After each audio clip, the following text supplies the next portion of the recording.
Sleeker, more powerful, and better all around. Need an introduction to the just-announced Samsung Galaxy S7? Hi, I'm Michael Josh, and you're watching Gadget Mash. We flew to Barcelona to get the scoop on the Samsung Galaxy S7, and here is our hands-on review. Let's get straight to it. This is the Galaxy S7, and this is the Galaxy S7 Edge. Both phones measure 5.1 inches and 5.5 inches respectively. Design-wise, not much has changed since last year, but that's not surprising because the S6 redesign was well received. Instead, Samsung took what it had and made it better. The S7 is still mostly made up of glass and metal, but now has slightly more rounded corners and a slightly more squarish home button.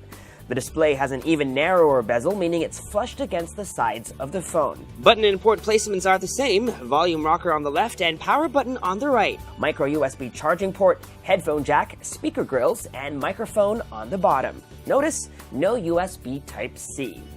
Moving on, up top, you'll see there's a SIM card tray, but no IR blaster. But here's some good news. The SIM card tray has an extra slot for a micro SD card, meaning Samsung is bringing back that once curtailed option for expandable storage. The phone supports micro SD cards of up to 200 gigabytes. But the biggest design change can be seen and felt once you turn the phone around. The back of the S7 is now curved. Samsung is calling it 3D glass, resulting in a phone that's easier to grip and one that feels thinner than it actually is. The unsightly camera bump on the S6 has been shaved down significantly. One final design change is another returning feature, skipped on the S6. The S7 has an IP68 rating, meaning it's waterproof and dustproof. You can shower with your phone or swim up to depths of 1 meter for 30 minutes.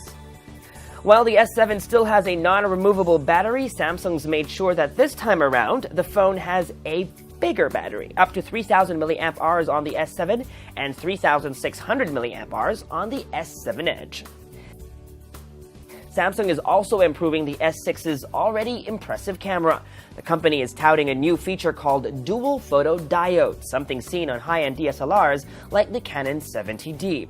The promise is even better low-light performance and even faster autofocus. We spent some time with the camera and were pretty impressed by focus speeds. Also worth mentioning, my favorite feature on the S6, double pressing on the home button to start up the camera still works, and camera launch time is as fast as ever. Samsung is making a bold move this year, cutting down on megapixels from 16 on the S6 to only 12 on the S7, but this is actually a good thing because each individual pixel is larger and shots, theoretically, should be better. The selfie camera also gets a fill-in flash, although we're not sure if, like on the iPhone 6s, it adjusts based on ambient light conditions. In our tests, we only got a warm white flash.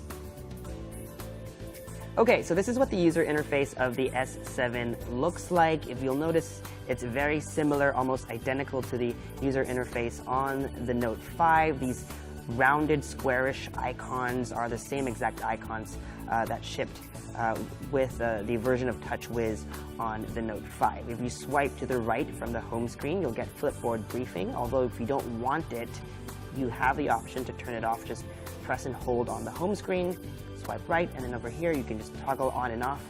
You set it to off, and now it's turned on. You can basically it's turned off, and then if you want to turn it back on, just go ahead and do that as well, and then we've turned it back on. While we're here on the settings, let me also show you some of the wallpapers that shipped. This is the default wallpaper. It's blue, dark blue, and then they have other variations over here. I actually like this one over here, and it also comes in this gold color, if that's what your preference is. I actually like this, so I'm going to set it to be our new wallpaper. Also, while you're on settings, you can actually also change a couple of things. You can change the icon spacing. Right now we're at 4x4, but if you'd like to fit in more icons, you could definitely go to 5x5 or 4x5, whatever you please. But let me just leave it here, and maybe let me just turn back to something darker for this video. This is what the drop-down notification shade looks like. If you recall, on the S6, the design was a bit quirky, a bit fun. This one is a bit more minimalist, more held back. You'll notice shades of gray and blue. And if you look over here is a new feature of the S7, the always on display. Currently it's set to on. You can turn it off with a tap, but let's turn it back on and then just switch off the display, and you'll notice in a bit this will pop out, and this is always on the display. Samsung has actually patented or registered the use of always on, so they kind of own that trademark. It's 11:17 a.m. That's the time, that's the date. You have the battery levels over here, and if you had missed calls or incoming messages, the count would appear underneath the time over here. And like I said, it's always on the display, but it consumes very little power. Samsung says less than 1% of battery per hour. Let's go ahead and dive into the app drawer. Again, very similar, and we're actually pleased to see that there is hardly any bloatware. There are a couple of Samsung apps like S Health and S Voice, and there are built-in Google apps as well as a suite of Microsoft apps, including Word, Excel, and PowerPoint. And last, let's take a look at the settings menu. Again, very similar to the settings menu on the Note 5. You can search. For example, I was looking for storage earlier. And as you can see, this is a 32 gigabyte phone, and out of the box it has it's used about 7.82 gigs, so there's about 24.18 gigabytes available.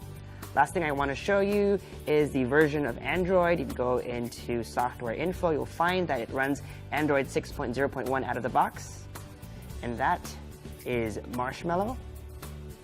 And you press and hold. Let me see. There you go. You have an Android version of Flappy Bird.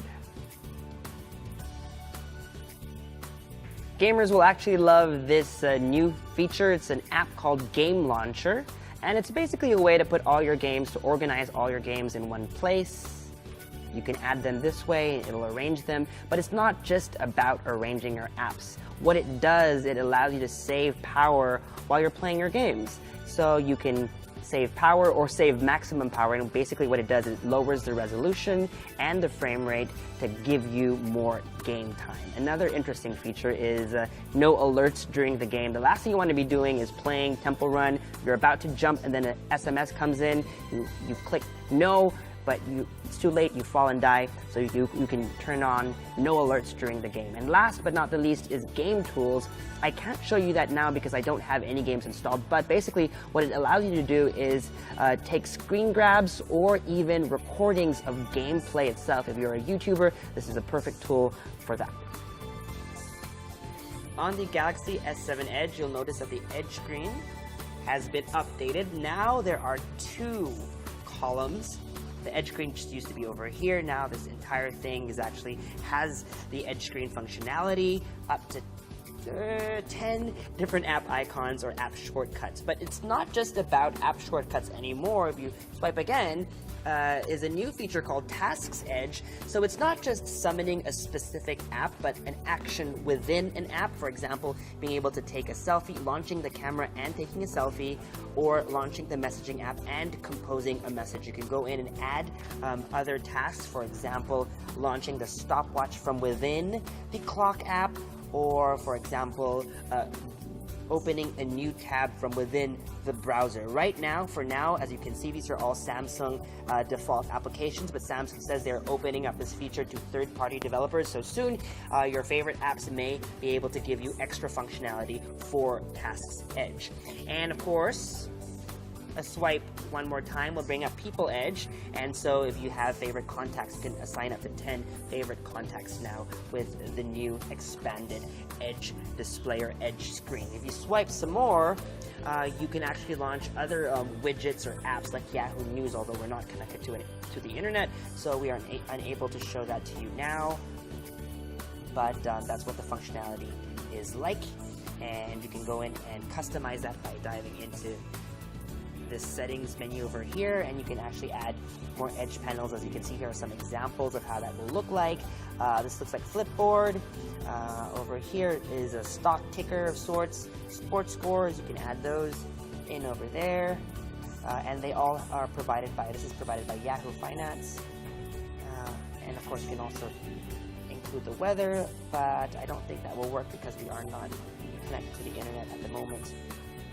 But those should load over here if you set it up that way. And that was our hands-on with the Samsung Galaxy S7 and S7 Edge. We've got a lot more coming from Mobile World Congress, so make sure to subscribe to our YouTube channel, like our Facebook page, and follow Gadget Match elsewhere on social media. Until next time, I'm Michael Josh.